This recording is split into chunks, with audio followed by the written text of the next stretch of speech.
महाराष्ट्र और झारखंड विधानसभा चुनाव में वोटिंग के बाद एग्जिट पोल के नतीजों ने सियासी हलचल तेज कर दी है। सभी पोल के नतीजे ज्यादातर महाराष्ट्र में महायुति की सरकार बनने का दावा कर रहे हैं। हालांकि कुछ एग्जिट पोल में कांटे की टक्कर जरूर दिखाई दे रही है।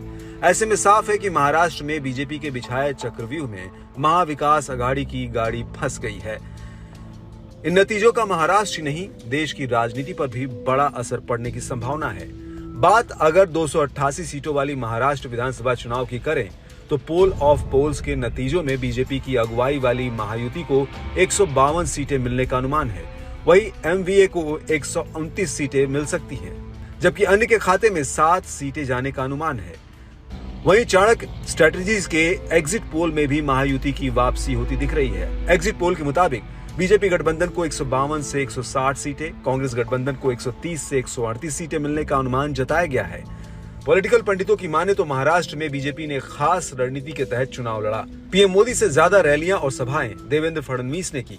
इतना ही नहीं, स्थानीय मुद्दों के ही इर्द गिर्द चुनाव लड़ा गया, जिसका नतीजा एग्जिट पोल में तो देखने को मिल रहा है। बाकी तस्वीर 23 नवंबर को साफ हो जाएगी। बता दें कि ये आंकड़े नतीजे नहीं है। चुनावी रिजल्ट 23 नवंबर को सामने आएगा। हालांकि बीजेपी खेमा एग्जिट पोल्स के नतीजे आने के बाद से जश्न में डूब गया है। वहीं एग्जिट पोल्स के नतीजों में भी 81 सीटों वाली झारखंड विधानसभा में बीजेपी के नेतृत्व वाली एनडीए सरकार बनने की संभावना है।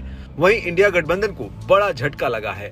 हालांकि आपको ये बता दें कि ये महज एक अनुमान है। नतीजे 23 नवंबर को ही आएंगे।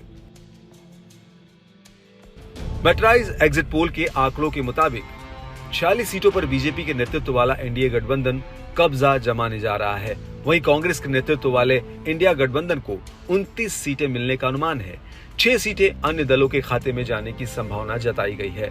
वहीं पीपुल्स पल्स के एग्जिट पोल के मुताबिक एनडीए की झारखंड में सरकार बन सकती है। एनडीए 42 से 48, इंडिया गठबंधन को 16 से 23 सीटें मिलने के अनुमान है।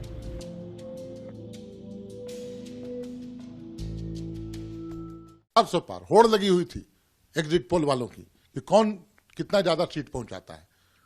इस बार भी वैसा ही कुछ होता दिख रहा है, लेकिन हकीकत में एग्जिट पोल है।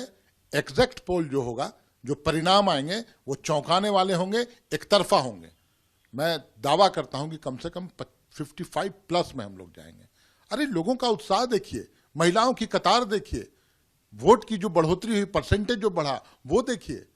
आपके पास कोई मुद्दा नहीं था, हमारे पास मुद्दों की भरमार थी। हम झारखंडी विषयों को लेकर आगे बढ़ रहे थे। जो भीड़ आ रहा था, जो क्राउड आ रहा था कल्पना सोरेन जी और हेमंत सोरेन जी की सभा में, अभूतपूर्व। नरेंद्र मोदी जी की सभा फेल हो जा रही थी कल्पना सोरेन की सभा के सामने। एक विधानसभा में इतनी भीड़ आती थी जिसकी कल्पना उन लोगों ने भी नहीं की होगी। तो ये दर्शाता है कि हम बहुत बड़ी बहुमत की ओर आगे हैं। और एग्जिट पोल ये सब मैं मानता हूं प्रासंगिक नहीं है झारखंड।